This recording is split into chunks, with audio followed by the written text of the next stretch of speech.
Hello and welcome to my newest video. I feel like I sound more and more like Mrs. Doubtfire each time I say the word hello. Hopefully I will not reach full Mrs. Doubtfire. Today I am swatching Dammit Malachi by Bee's Knees Lacquer.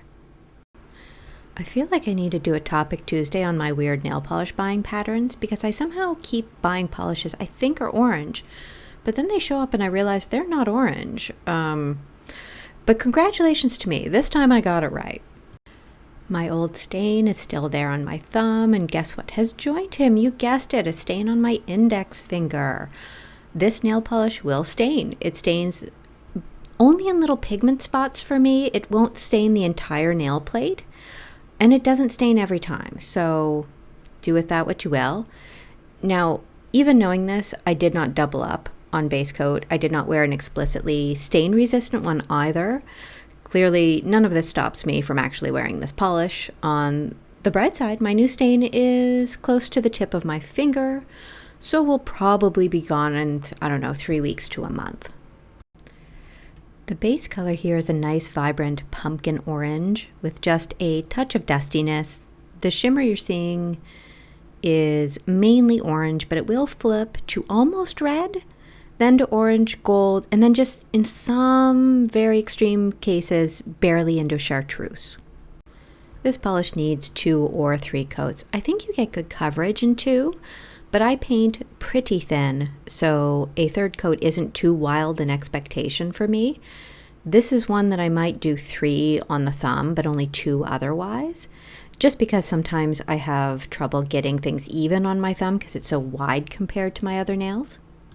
I picked out this color on this day because I wanted to wear Bee's Knees Shark Bait on the other hand and thought this would look nice with it.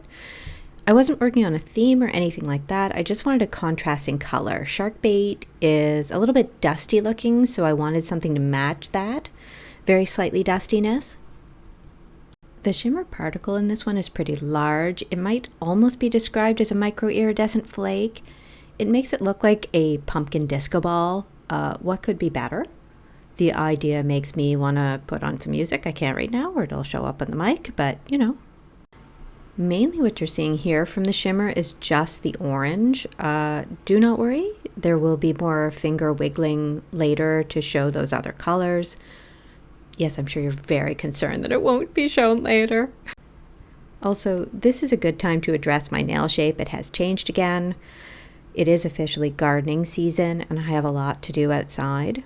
I lost more corners on my right hand than on my left hand, but my skin is also looking pretty rough. I do wear gloves, but there's only so much protection you can get when you're sawing branches and digging up a potato patch.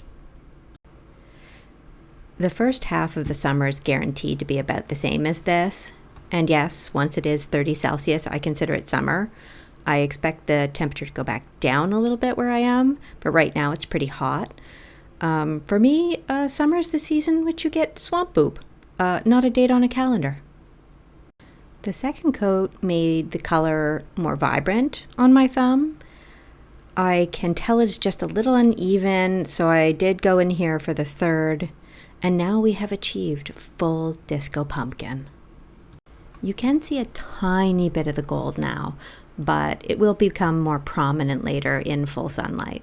Something I didn't consider when I started doing this is I thought to myself, don't worry, I will go outside, get my sun shots, and all will be well. But I forgot that I have a herd of chipmunks, and that every time the door opens, they show up looking for peanuts. So I have the embarrassment of noticing often in my footage that I have peanut bag dust all over my hands that I didn't realize was there because I was trying to set out what I call the safety peanuts. They get safety peanuts not because they're dangerous, but just because I want to be able to walk around without having to worry about whether I'm about to step on a chipmunk, and they're very curious and will approach you very readily. So if you notice strange dust on my hands, I'm sorry. I will try to be more vigilant about dusting it off. And finally, the promised land of full sunlight, and you can see it definitely going into gold here. You can also see it try to flip toward red as my fingers come down towards my palms. Because the shimmer is strong, you do lose some of the dustiness from that base, but you do still see it at various angles and usually along the edge of the nails, just around the cuticle areas. There are flashes of that chartreuse, but it's very subtle and it's only very occasionally that I see it.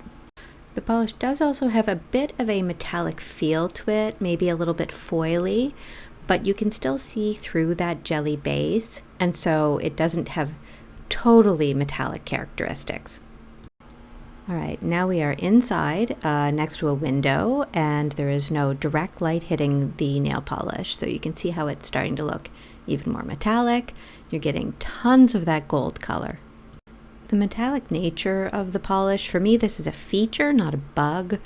I also like that you don't lose the dustiness of the base even after 3 coats. It still peeks out here and there. I just about always want to see the base color through or around the shimmer. I think this helps explain why I'm not all that fond of multichromes. You just don't get that effect with them. And here we are indoors, far away from any windows where you can sort of see it in what I consider shaded light. I feel like that reddishness is a little more apparent here, where maybe the chartreuse was a little more apparent outside. I don't think we're so much disco pumpkin now inside as we are, I don't know, Terminator 2 pumpkin. It is looking quite metallic. And that's all for this video. Thank you for watching. I hope you enjoyed it. Please enjoy a clip of my slightly damp chipmunk with a stumpy tail, because it's a slightly dewy day outside.